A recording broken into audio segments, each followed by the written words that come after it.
Hi everybody, welcome to the Crux Space here in Brooklyn. My name is Drew Schafering, owner and creator of Crux.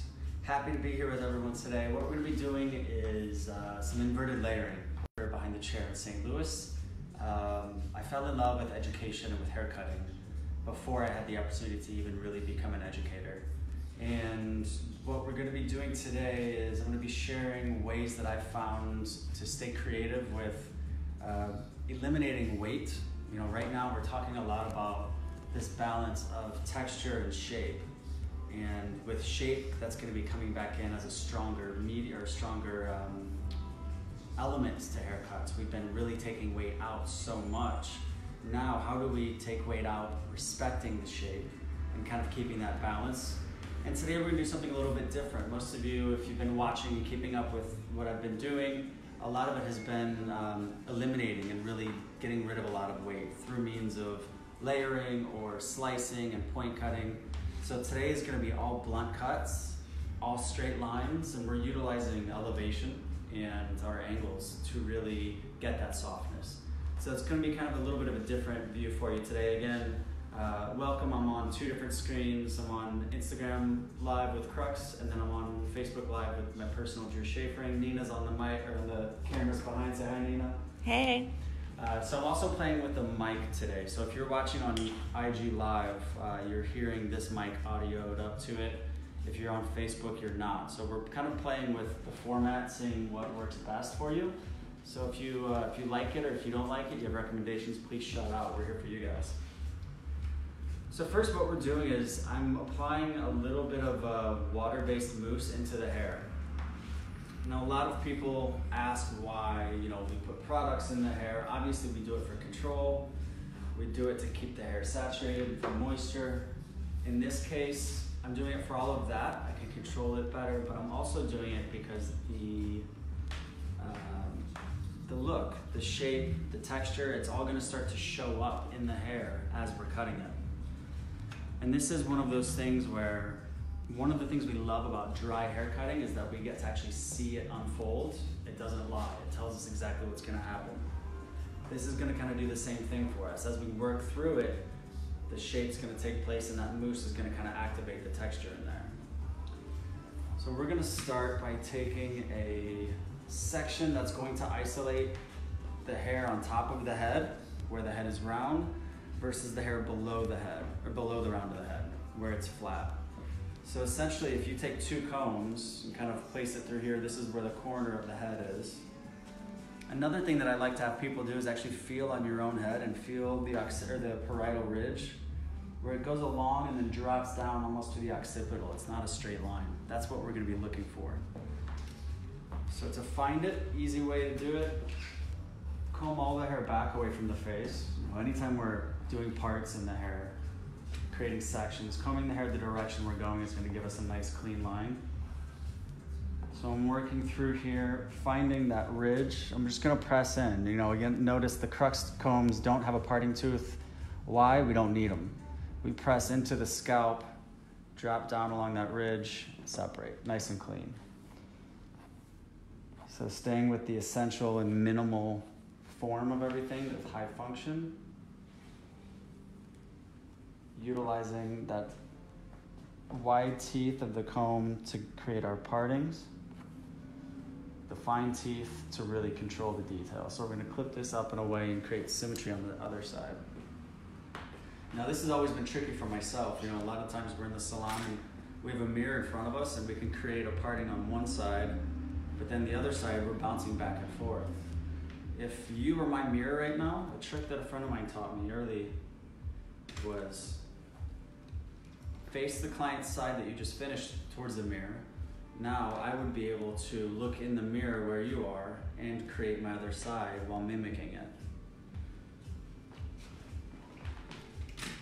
Since we're not in front of a mirror, easy way for me, come through the side, rock the comb, there's my starting point, place my finger there, press in, straight down, and follow around the curve of the head.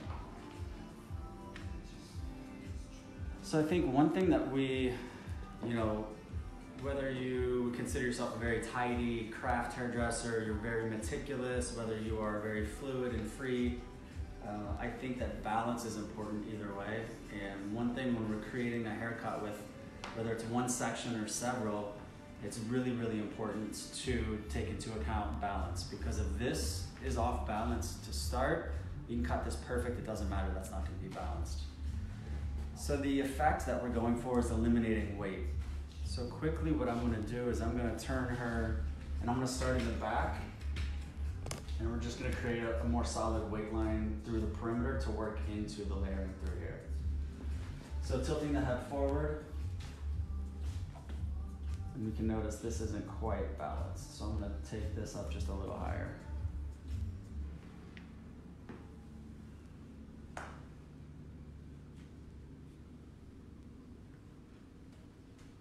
All right. So I'm going to work square to the head. So I'm not going to be working round today. I'm going to work in a square platform, meaning I'm keeping the corners. So I'm cutting as if I'm in a corner here, bringing all the hair here, and then I'll be cutting to the side. I'm not going to be rounding that corner off. So with the head tilted forward, the nice thing about using these long combs is I can control a lot of hair in condensed sections. So I'm bringing all of this hair down. Now with the fine teeth of the comb, my fingers are going to match and mirror the comb. I'm just going to cut blunt line through here. So the other day when we were working and cutting, we were talking about keeping the line really clean and straight. So one thing that when we do to cut a really clean line, we want to cut on the way out. What's important about when we do that is that enables us to slice instead of push. One thing that we need to keep in mind is if we don't have a little bit of like a balance for it, right? So if I don't have something to consistently keep my scissor or my shear rested on, we risk possibly changing. So what happens is we can come in through here and I can start cutting, but then I'll come out and start a new angle. So I always am utilizing my ring finger, resting in that little groove, just so it makes it nice and easy.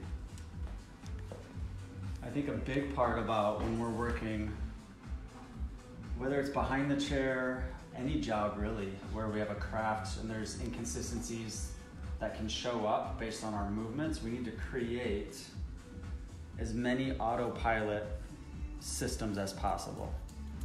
So anytime I'm cutting a line, my scissors are always resting right here on my ring finger and sliding out as they come back through. Jess Marie says she's been loving your combs. Jess, thank you. I appreciate your support so much. And Amanda Hoffman on Facebook says it's amazing to watch you work. Amanda, I appreciate you. Thank you. Again, I can't tell you guys how much I appreciate the support and you guys checking in. I'm having fun doing this, and it's a learning process like anything. So if you guys would like to see something that we're not doing yet, please shout. If you have suggestions, let us know. So the baseline's created. I'm just gonna come through. We directed all of this hair back to the back, which means that there's a little bit of length gathered in the front. I'm just gonna take that little bit of length off. So it's a very subtle buildup of weight and length, but all of this was brought back here and cut. So technically this is longer. We don't want it to be inverted. It's a long haircut. So you can see right here, all I'm doing is taking off that little bit, that little corner in front right there. And again, still staying nice and smooth. Okay, so now everything below the parietal ridge is all one length. This is where it gets tricky because in the front half of the head, we have the least density and the least amount of hair. In the back half of the head, this through here is the most dense area through the hair. So what we're gonna do is we're going to layer just this back area slightly so that we can achieve a sense of softness through here. You know, this is not going to be the technique that you would want. Let me start that over. Do not use this technique for the clients that want that big volume, heavy perimeter of hair. If they want that and they still want short layers, skip this step. If for the client that wants the hair to be a little softer and removing more weight, this step's perfect. So now that we've cut the whole perimeter, we're gonna start at center back. And I'm taking a profile guide. So profile, meaning it follows the profile of the head. Follows along the side. So it's a profiled section. And what I'm doing is I'm coming straight up with it. I'm gonna tilt her head forward so my body position's easier. And I'm coming straight up with it. And just by simply elevating, I can determine how much of this corner that's all one length here, I can determine how much I want to take off. So I'm going to turn so you can see on the white background better. So still staying at center. My comb goes vertical so I control it. I don't want to come horizontal because then I'm tangling it up. So keeping the comb vertical. Now with the fine teeth of the comb, now the comb's doing all the work for me. The advantage of a long comb with enough teeth with tension. Elevating, we can come through here and really take as much of that off and collapse it. For today, we're just gonna soften it.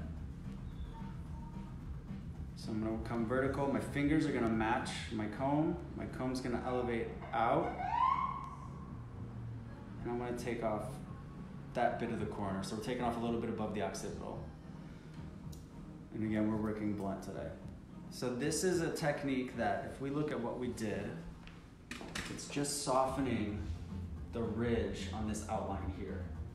This heavy area where if we only elevate and work layers through here, all of this gets ignored. So we're gonna take a diagonal back section that pivots into the section we just took. So diagonal back meaning the bottom of it is further towards the back. If we were to put a marble on it, it would roll back towards where we're going, away from the face. So diagonal back, and I'm bringing it into the first section. So what this is doing is it is giving us movement and making sure that we are not overcutting the sides. So elevate, comb goes vertical, coming straight up, my fingers match my comb, come straight up, there's my angle. Comb finds our angle, fingers find our guide. Now watch what happens here. As this drops, all of these layers are softening this ridge, and this gets much more, I don't want to say transparent because we're not cutting that much. It just softens it a lot, right? We're just taking that weight out of that perimeter. Last section, we'll bring it up. So we're bringing everything back to stationary, which is ensuring that we're not overcutting the sides and just cutting that top corner off where we need to. By the time you get to the last section, there should be very little to cut. So now if we take a look at one side that we cut versus the other,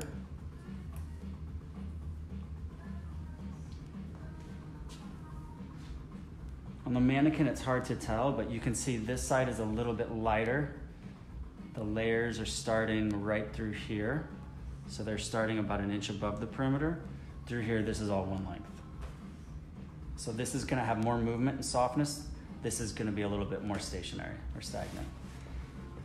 So what we're gonna do is I'm gonna finish and take everything at stationary center guide. I'm gonna stand on this side. Typically and traditionally we teach to stand on the opposite side we're working on. I'm standing on this side because it can be done to stand on the same side as long as I'm ensuring I'm at center back every time. Felicia Bell says she's been loving your classes. Felicia, thank you so much. I appreciate you for checking it out and tuning in, as well as for giving the feedback. How's everybody doing at home right now? Does anybody not have the ability to play with hair right now? I know a lot of us are, we're kind of stuck in our living spaces without the ability to even do any hair. So if that's the case, but you still can kind of get creative, with Crux yesterday, 2 days ago, started the Crux at Home Challenge, where if you have like the combs and clips, or even the accessory, the canvas roll bag, or maybe the vertier, doing cool imagery, whether it's painting, you know, a friend and stylist who's taken the Crux abstract class, Danielle, she sent me these photos the other night of her painting with the comb. and just like doing cool stuff and taking photos. And it's actually what gave me the idea. So Danielle, thank you to you. But just taking cool photos, finding ways to stay inspired through all of this is really, really important. So Robbie Tulos is asking, so all sections are directed to the center back on a diagonal back section? That's correct, Robbie. So let's draw this for us.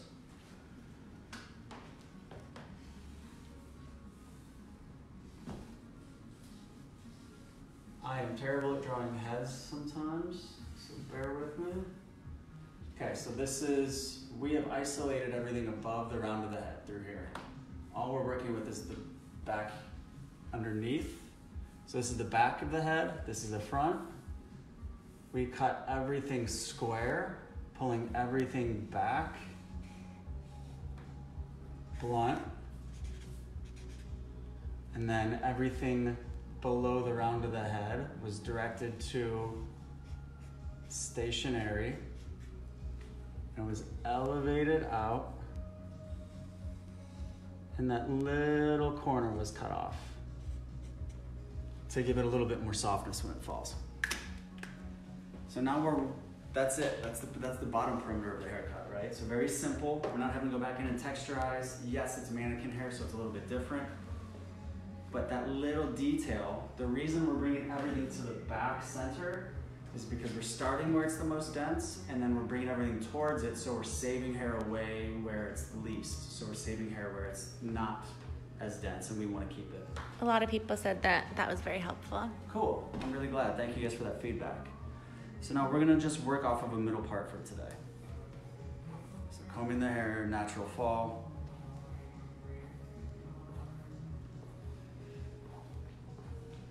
So again, a little bit about the Crux at Home Challenge. It's on the Crux brand social on Instagram. To play along, all you gotta do is take cool pictures, whether it's art itself, it's a cool photo, but with the tools. And if you don't have any of the tools, that's totally okay. Just fake it, make it look like it until you can get some. And the winner there's gonna be 5 winners chosen next Wednesday. It's gonna go through Wednesday the 8th. And there'll be 5 winners that will win $50 gift cards, credits for Crux gear, as well as a feature on our social and website. So kind of a fun thing to keep us going and doing some fun creative things in this. All right, so what we've done is we've just isolated the back half of the head from the front. So just taking a radial parting from ear to ear, and really a little bit more insight into what we're doing with that. The front half of the head is flat on the sides. The back half of the head is round. So what we're doing is that spot just behind the ear, through the control point, we're isolating all the hair that hangs forward on that flat plane versus all of this that wraps on the round plane. And what we're gonna do is we are going to start at center back again.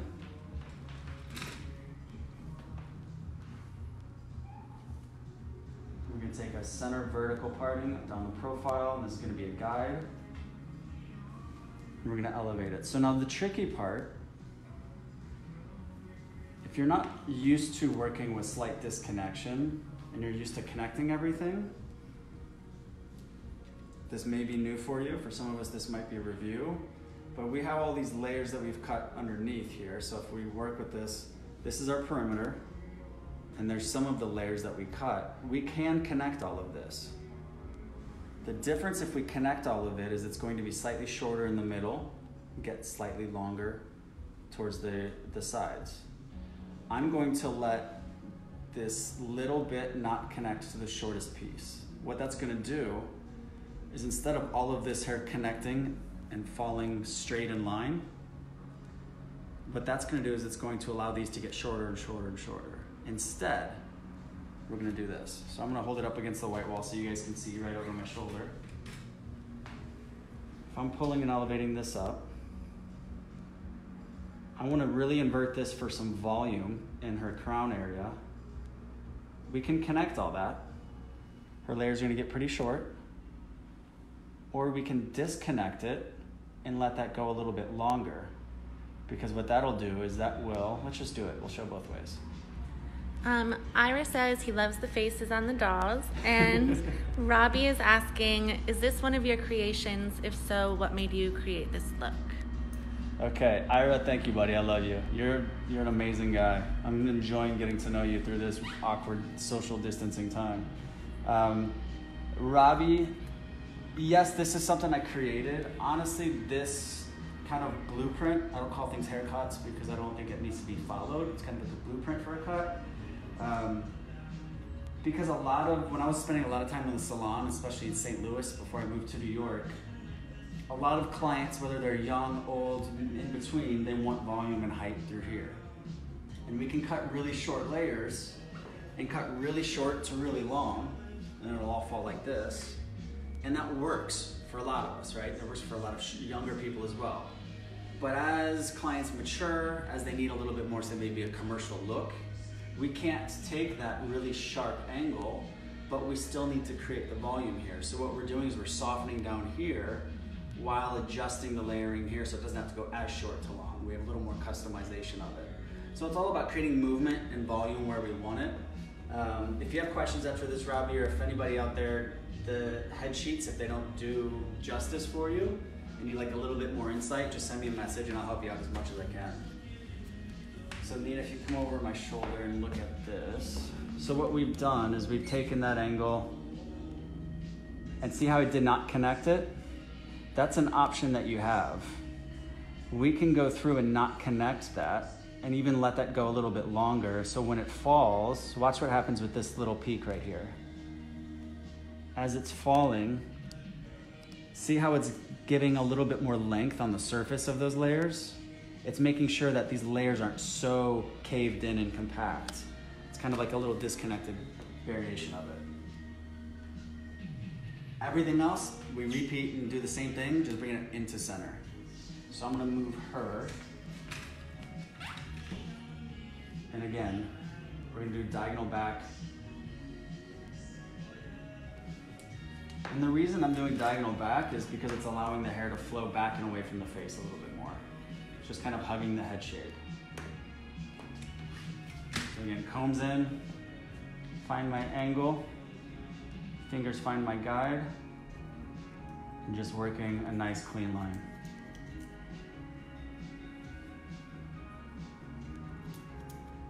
So everything's stationary. That little disconnection right there is allowing a little bit more length through there so it doesn't all get too collapsed. So if we think about it, right, to kind of put that into play a little bit, if this is the head shape we're working on and we're cutting the hair shorter to longer here, but this hair underneath goes like that. So there's this little disconnection right here. And what that does is when the hair falls, it's layers, and then there's a little overhang with layers here. That's a terrible drawing. But what it's doing is it's giving a little bit of like space right here where we took out that weight underneath. Because otherwise all that hair would be just sitting on top of itself and it wouldn't have that movement. So this is very subtle. It's a subtle thing, or it also can be very exaggerated and extreme.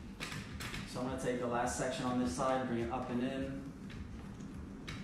And again, if you're just checking in with us, what we're doing is we're working on inverting our layering to create, to eliminate weight and collapse shapes.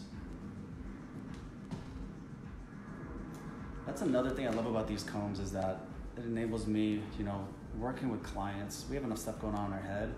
That right there, like it's a perfect visual for me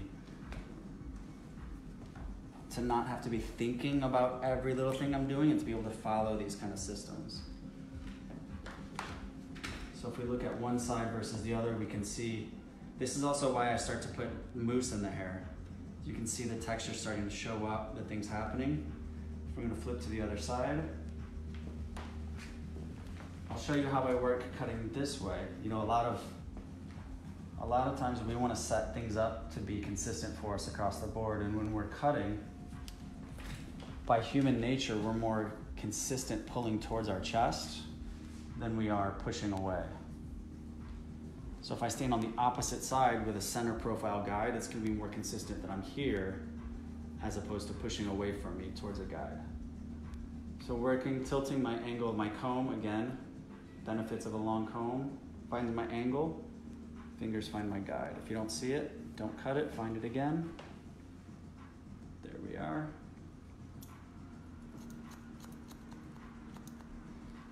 For those of you that don't stand on the opposite side, that's okay. Let me show you what that looks like if we're not.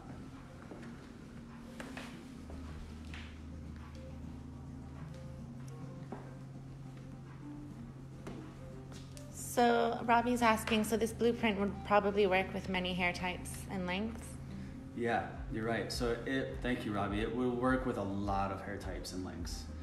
And the cool part about calling it a blueprint is it's not made to be replicated. Like hair's not a hat that you just say, here, your size this, put this on. There's little angles, there's idiosyncrasies with every client that we want to, not necessarily need to, but want to have the ability to change. So with this, you can change the length, like this angle of shortest to longest inverted layer through the top. We can change however we see fit according to their density, how short they want their layers, how everything is in the bottom as well. So it really has a lot of versatility and a lot of flexibility for each one. Steve says, nice approach, man. Appreciate you, Steve. Thank you. All right, so now what we're gonna do is we're gonna keep working from the back, using the back as a guide and working forward.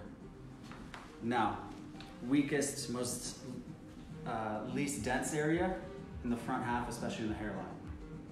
We have done everything center, working back to a stationary guide. So we're shortest here, working into a slightly longer version here. We're gonna keep that moving forward, except we're gonna pull everything back to a stationary guide at the radial. And what that's gonna do is it's gonna ensure that we're building up enough length and density through here to not get too wimpy. So we're gonna take this last section at the radial, and we're gonna work diagonal forwards now. And the reason we're working diagonal forwards is because now we're having to swing this hair up and away, ensuring that we're preserving length here. If we were using diagonal backs, it wouldn't have to travel as far. If that doesn't make sense, that's okay. That's a whole nother topic that we'll get into as we keep going. Danielle says, this is so helpful. Hi, Danielle. Is that our Danielle? Mm-hmm. Hi, Danielle. Sending you love. Okay. So now we're working, combs in, the angle's already in there and set. Comb finds it, there we are.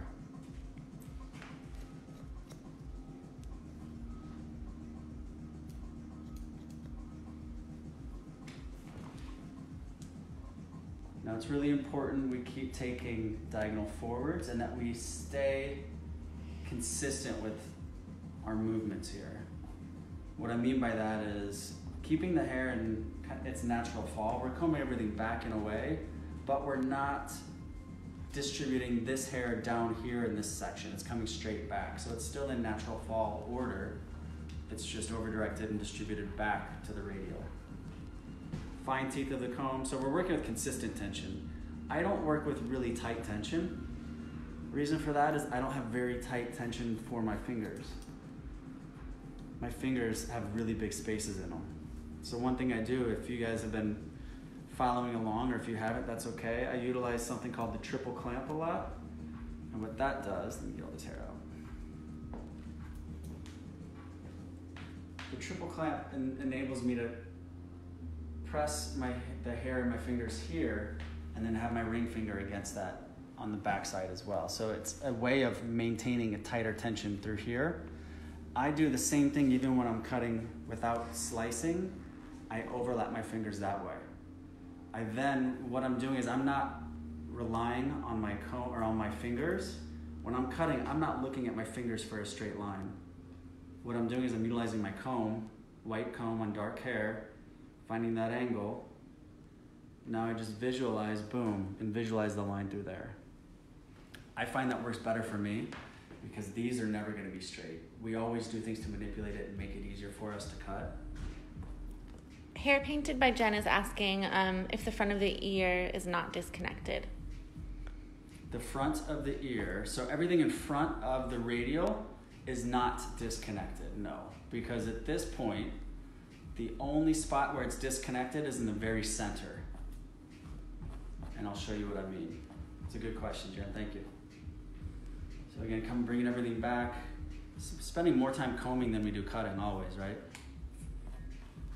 More happens before the actual cut than in the cut. I can see everything there, my line. I don't work elbows out because to me, I find that actually gives me more pain and aches. So I found ways of making it work without having to do that. So if we check out what we just did,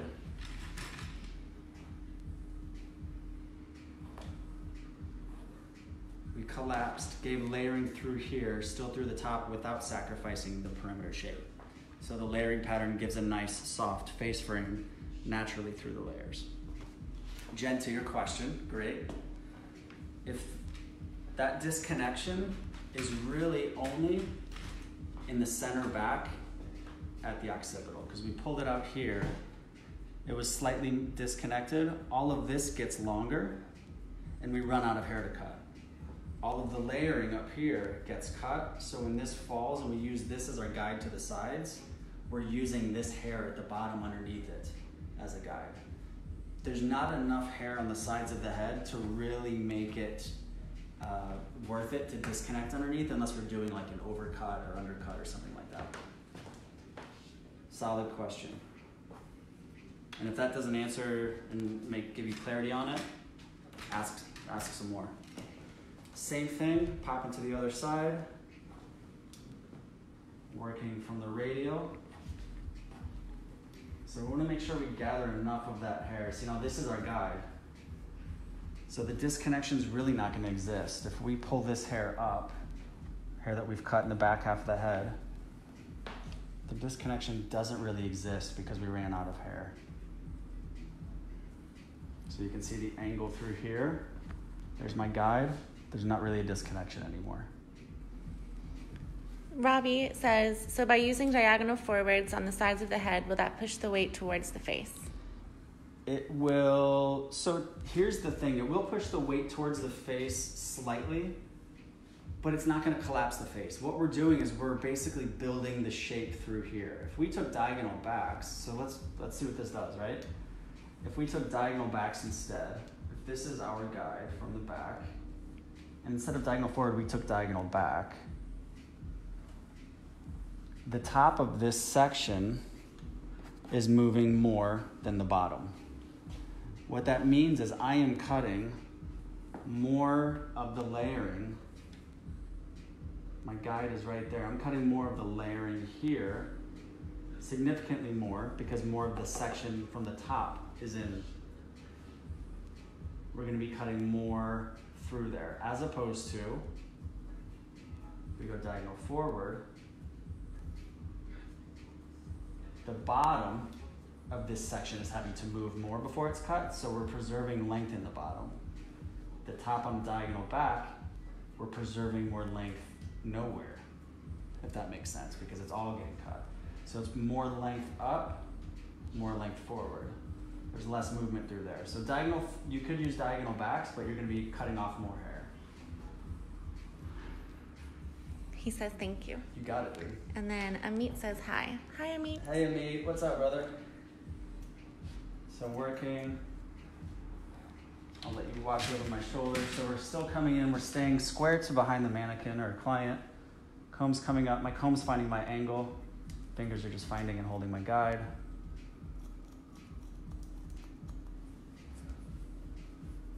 And we'll take this all in one section.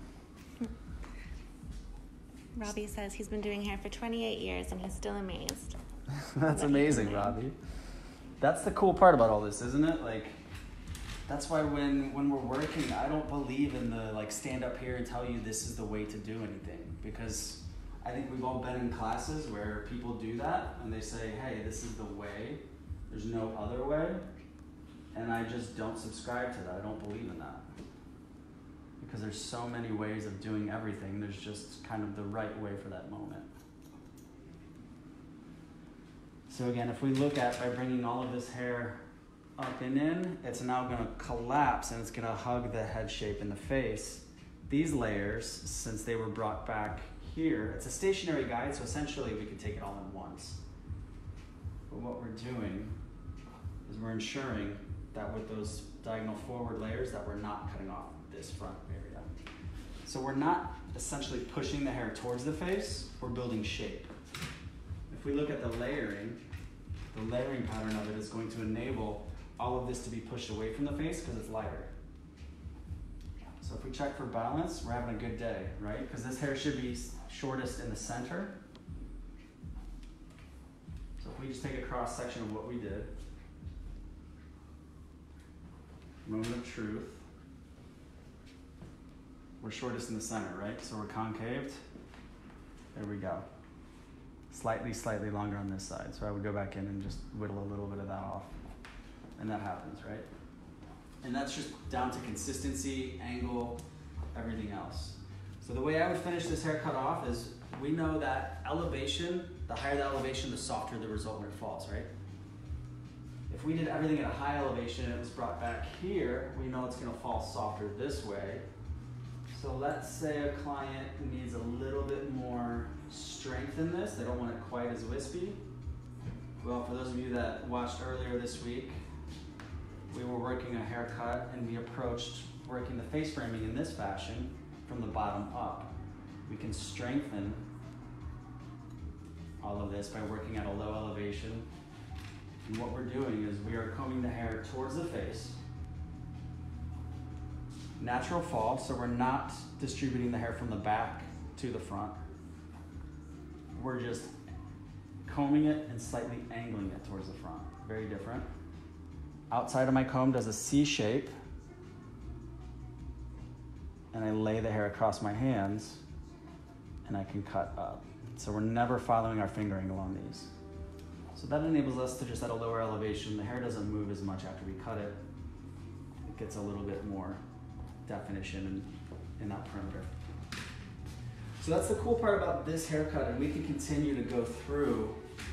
If let's say the shape is solid, everything's doing well, but we want to get some more movement through here, this is where, we each have our own artistry. We can come through here and slice into these ends, do all kinds of texturizing, point cutting, sliding, and that's just going to kind of be our own artistic impression or interpretation of what we do. Again, we used a little bit of the mousse, the water-based mousse, because it's softer, it's helping show a little bit of the texture as it dries, so I can kind of visualize it and see what's going on. If we were to use an alcohol-based mousse, it would be a little bit too crunchy and not soft enough for us.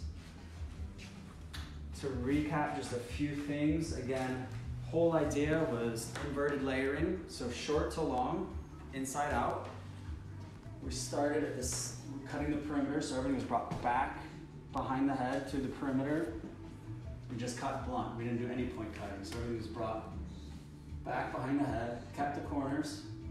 Once this corner fell in front, it fell slightly longer in front, we just squared that off, right? Because length, so we just cut that front corner off to make it not inverted.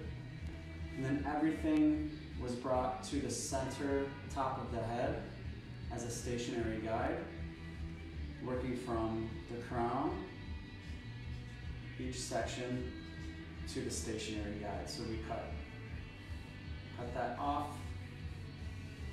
so that it fell shorter to longer on the perimeter. And we cut our angle here so it fell shorter to longer above it. So we had a little bit of a pagoda through there. Then once we worked in the crown area, everything is brought stationary guide, just cut blunt. Remember, that angle is up to you. How short to long you want to kick it. You're gonna get more volume in short layers, more length on the perimeter. And then in through the front, everything is brought stationary guide at the radial.